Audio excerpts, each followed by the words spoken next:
Kasihan kasihan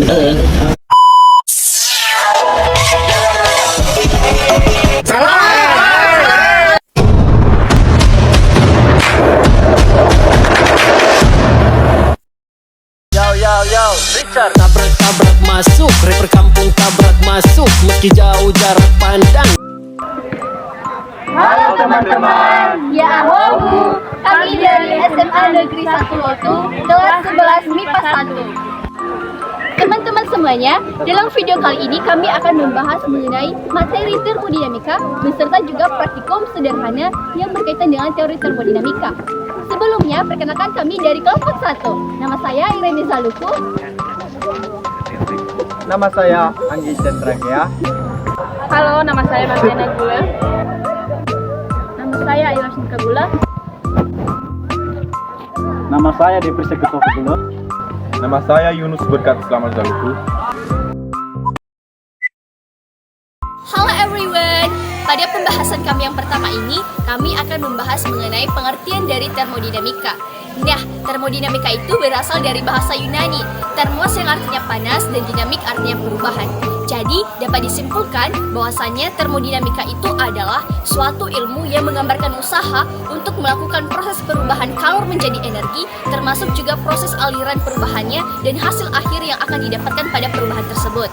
Nah, teman-teman semuanya, dalam termodinamika kita akan mengenal 3 istilah. Yang pertama, lingkungan, sistem, dan batas.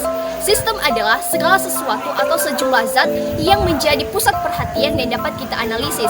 Sedangkan lingkungan adalah segala sesuatu yang berada di luar sistem, misalnya udara. Nah, yang ketiga adalah batas. Batas adalah perantara untuk terjadinya antara lingkungan dan juga kalor. Teman-teman, untuk kita lebih mengenal apa itu sistem, lingkungan, dan batas, saya akan memberikan satu contoh. Misalnya nih, kita akan melakukan pengamatan pada sebuah bejana yang berisi gas. Nah, gas dalam hal ini merupakan sebuah sistem yang akan kita amati. Sedangkan bejana adalah batasnya, dan udara, termasuk misalnya saya yang melakukan pengamatan, itu merupakan lingkungan. Pembahasan yang kedua adalah sistem termodinamika. Ada 3 jenis sistem dalam termodinamika. Yang pertama adalah sistem tertutup, sistem terbuka, dan sistem terisolasi. Yang kita bahas pertama adalah sistem terbuka. Sistem terbuka adalah sesuatu sistem yang memungkinkan adanya pertukaran materi dan juga pertukaran kalor. Misalnya, ketika teman-teman sedang berkemah, maka pada malam hari kita akan menyalakan api unggun. Nah, ketika api unggun sudah menyala, maka kita akan merasakan kehangatan pada badan kita.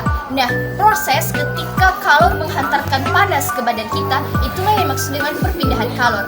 Sedangkan dalam hal perpindahan materi, ketika kita mendekat pada api unggun tersebut, kita akan terkena percikan api. Nah, percikan api dalam hal ini itu adalah yang disebut dengan pertukaran materi. Nah, yang kedua adalah sistem tertutup. Sistem tertutup adalah sistem yang memungkinkan adanya pertukaran kalor tetapi tidak ada pertukaran materi. Misalnya, ketika kita mengisi air hangat dalam sebuah botol. Nah, lama-kelamaan ketika kita mendiamkan botol tersebut, air di dalam botol akan menjadi dingin. Hal ini membuat kalor dari botol akan keluar lingkungan dan itulah yang maksud dengan perpindahan kalor. Sehingga lama-kelamaan air di dalam botol akan menjadi dingin. Oke, sistem yang ketiga adalah sistem terisolasi. Sistem terisolasi adalah suatu sistem yang tidak memungkinkan adanya perpindahan materi dan juga perpindahan kalor. Berbeda dengan perpindahan yang terjadi secara sistem terbuka dan tertutup tadi ya teman-teman. Di sini dia terisolasi atau benar-benar tertutup. Misalnya, kita mengisi air panas dalam sebuah termos. Termos merupakan suatu alat yang terisolasi sehingga air di dalam termos tidak akan menjadi dingin. Oleh karena itu dia disebut sebagai sistem terisolasi. Oke everyone, demikian penjelasan saya. Sampai jumpa di penjelasan berikutnya. Oke teman-teman, setelah kita mengetahui apa itu termodinamika, sekarang kita masuk pada hukum-hukum termodinamika. Jadi, termodinamika ini mempunyai hukum-hukum pendukungnya. Hukum ini menerangkan bagaimana dan apa saja konsep yang harus diperhatikan, seperti pada peristiwa perpindahan panas dan kerja pada proses termodinamika. Sejak perumusannya, hukum-hukum ini sangat menjadi hukum yang paling penting dalam dunia fisika yang berhubungan dengan termodinamika. Penerapan hukum-hukum ini juga digunakan dalam berbagai bidang kehidupan, seperti bidang ilmu dalam lingkungan, bidang ilmu dalam otomotif, ilmu pangan, ilmu kimia, dan lain-lain. Berikut hukum-hukum termodinamika. A. Hukum awal atau zeroth life. Hukum ini menyatakan bahwa dua sistem dalam keadaan seimbang dengan sistem ketiganya. Maka sistem ketiga tersebut dalam keadaan yang seimbang satu sama lain, yang artinya apapun zat atau materi benda akan memiliki kesetimbangan termal atau sama lain, atau bisa dikatakan kesetimbangan termal berlaku secara universal. Oke, sekarang kita masuk pada hukum termodinamika 1 atau kekekalan energi dan sistem. Energi tidak bisa diciptakan maupun dimusnahkan. Manusia hanya bisa mengubah bentuk energi dari bentuk energi satu ke energi lainnya. Dalam termodinamika, jika sesuatu diberikan kalor, maka kalor tersebut akan berguna untuk usaha luar dan mengubah energi dalam. Jadi pada hukum termodinamika itu ada bunyinya, bunyi hukum termodinamika 1, yaitu untuk setiap proses, apabila kalor Q diberikan kepada sistem dan sistem melakukan usaha W, maka akan terjadi perubahan energi dalam delta U sama dengan Q kurang W, di mana U menunjukkan sifat dari sebuah sistem, sedangkan W dan Q tidak. W dan Q bukan fungsi variabel keadaan, tetapi termasuk dalam proses termodinamika yang bisa merubah fungsi variabel keadaan. U merupakan fungsi variabel keadaan P, V, Tn. W bertanda positif bila sistem melakukan usaha terhadap lingkungan dan negatif jika menerima usaha lingkungan. Q bertanda positif jika sistem menerima kalor dari lingkungan dan negatif jika melepas kalor pada lingkungan. Perubahan energi dari sebuah sistem hanya bergantung pada transfer panas ke dalam sistem, dan kerja yang dilakukan oleh sistem tidak bergantung pada proses yang terjadi. Pada hukum ini tidak ada petunjuk adanya arah perubahan dan batasan-batasan lain. Jadi di sini kita akan menemukan rumusnya yang dapat dituliskan sebagai berikut.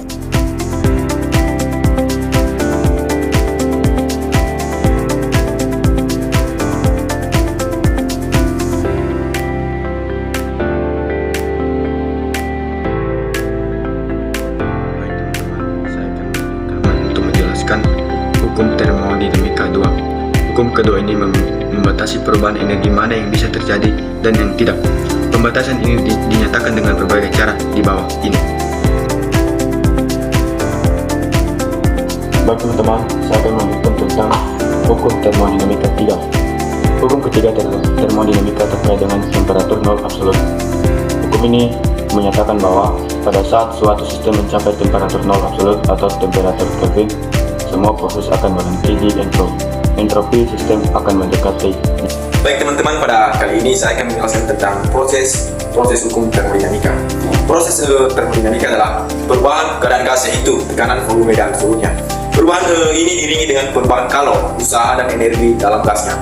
Dalam ruang tertutup dapat mengalami beberapa proses, yaitu proses isobarik, proses isotermal, proses isotorik, dan proses adiabatik.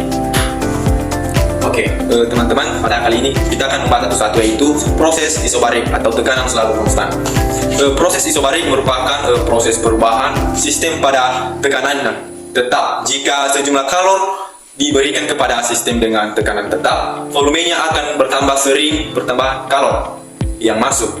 Ini berarti sistem melakukan usaha berdasarkan uraian. Jadi rumusnya adalah Q sama dengan delta U plus W, di mana delta U sama dengan Q dikurang W. Delta U merupakan perubahan energi dalam yang satu megajoule, Q merupakan kalor yang satu megajoule, dan W adalah usaha yang satu megajoule. Volume akhir dan T2 adalah suhu akhir, P1 adalah volume awal, dan T1 adalah suhu awal. Termodinamika ada rumusnya, yaitu rumus usaha, di mana W sama dengan P delta V sama dengan P kali P2 min V1. Teman-teman, sekarang kita masuk pada bagian B, proses isotermik atau suhu selalu konstan. Berdasarkan persamaan perubahan energi dalam delta U sama dengan Q min W, didapatkan bahwa usaha yang dilakukan sama dengan jumlah kalor yang diberikan karena suhunya tetap. Maka pada proses isotermik ini tidak terjadi perubahan energi dalam. Teman, sekarang kita akan membahas tentang rumusnya, yaitu delta U sama dengan 0, delta U sama dengan Q min W, di mana delta U sama dengan 0, terus 0 sama dengan Q min W, terus persamaannya itu Q sama dengan W, Terus untuk rumus usahanya yaitu Q sama dengan W sama dengan NRTLN V2 per V1. Baik, sekian dari penjelasan saya. Terima kasih. Proses isokori atau volume selalu konstan. Pada proses isokori, sistem tidak mengalami perubahan volume, walaupun sejumlah kalor memasuki atau keluar sistem. Ini memberikan pengertian bahwa sistem tidak melakukan atau menerima usaha. Dengan kata lain, usaha yang dilakukan sistem atau yang dilakukan lingkungan pada sistem sama dengan nol, atau omega sama dengan nol. Jadi pada proses isokori berlaku persamaan delta U sama dengan Q kurang omega menghasilkan omega kurang 0, atau sistem tidak melakukan kerja terhadap lingkungan. Delta U sama dengan Q kurang 0, delta U sama dengan Q, yang artinya persamaan proses isokori. Proses adiabatik. Proses adiabatik adalah proses perubahan sistem tanpa ada kalor yang masuk atau keluar dari sistem. Walaupun tidak ada kalor yang masuk atau keluar, tetapi suhunya tidak tetap. Proses adiabatik dapat dilakukan dengan cara menutup sistem serapat-rapatnya sehingga tidak ada pertukaran kalor dengan lingkungan. Contoh awal yang dapat menjelaskan proses adiabatik adalah termos. Prinsip kerja termos ini sederhana. Termos menggunakan bahan yang bersifat adiabatik. Bahan adiabatik secara ideal menghambat atau tidak memungkinkan terjadinya interaksi antara sistem dengan lingkungan. Kalau tidak ada interaksi antara sistem dengan lingkungan, maka tidak ada perpindahan kalor antara sistem dalam termos dengan lingkungannya. Akibatnya, tidak terjadi pertukaran temperatur. Dengan menggunakan bahan adiabatik ini, termos mampu mempertahankan suhu air yang berada di dalamnya. Air panas yang sudah masuk termos tidak cepat dingin. Jadi pada proses adiabatik berlaku persamaan delta U sama dengan Q kurang omega menghasilkan Q sama dengan 0, atau tidak ada kalor yang masuk atau keluar sistem. Delta U sama dengan 0 I kurang omega, delta U sama dengan min omega, yaitu persamaan proses adiabatik. Baik, saya akan menjelaskan tentang penerapan dari hukum termodinamika. Tentu teman-teman nggak asing lain yang namanya hukum termodinamika. Hukum penerapan termodinamika ini adalah hukum-hukum yang mengatur perubahan energi dari bentuk ke bentuk lain, aliran, dan kemampuan untuk melakukan usaha. Nah, daripada itu, saya akan menjelaskan tentang penerapan dari hukum termodinamika pada AC. Penerapan dari hukum termodinamika ini mempunyai hukum pertama dan kedua. Hukum pertama yaitu di mana AC mengubah energi listrik menjadi energi kinetik, atau ini berfungsi untuk membuang panas dan kemudian mengubahnya menjadi energi kinetik pada evaporator, atau ini berfungsi untuk memberikan udara dingin ke lingkungan. Sedangkan penerapan hukum termodinamika kedua itu bahwa AC secara tidak alami atau tidak spontan mengalirkan kalor dari suhu rendah ke suhu tinggi, dan ini diperlukan usaha atau kerja terlebih dahulu. Halo sobat, dalam video praktek kami ini ada beberapa alat dan bahan yang harus kita perlukan. Yang pertama adalah Kedua, lilin. Air tujuh. satu buah mancis, dua buah gelas plastik, Langkah pertama adalah nyalakan lilin dengan menggunakan mancis. Ambil satu buah gelas plastik lalu bakar pada lilin yang telah dinyalakan tadi.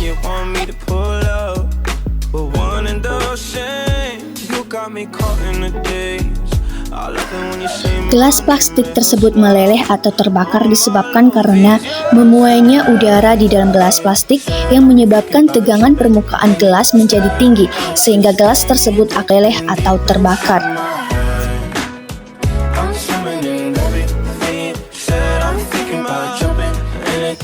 Selanjutnya, ambil satu gelas plastik lagi yang berisi air, kemudian bakar pada lilin. Nah, pada saat gelas plastik isi air didekatkan pada lilin, maka gelas plastik tersebut akan menyerap sebagian kalor yang diberi api ke dalam gelas plastik. Hal ini mengakibatkan gelas plastik tidak terpanas dan dapat menampung tekanan udara yang api kepada gelas plastik, sehingga tentu saja gelas tersebut tidak akan terbakar dan juga tidak akan meleleh. Demikian video kami, jangan lupa Like comment, share, dan subscribe. dan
Kemudian, ambil gelas plastik yang berisi air dan bakar pada lilin.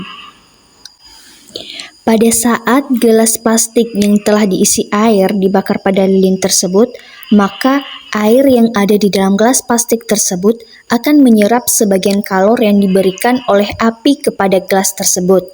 Hal ini mengakibatkan gelas plastik tidak terlalu panas dan dapat menampung tekanan udara yang diberikan oleh api kepada gelas plastik, sehingga gelas tersebut tidak akan meleleh atau terbakar.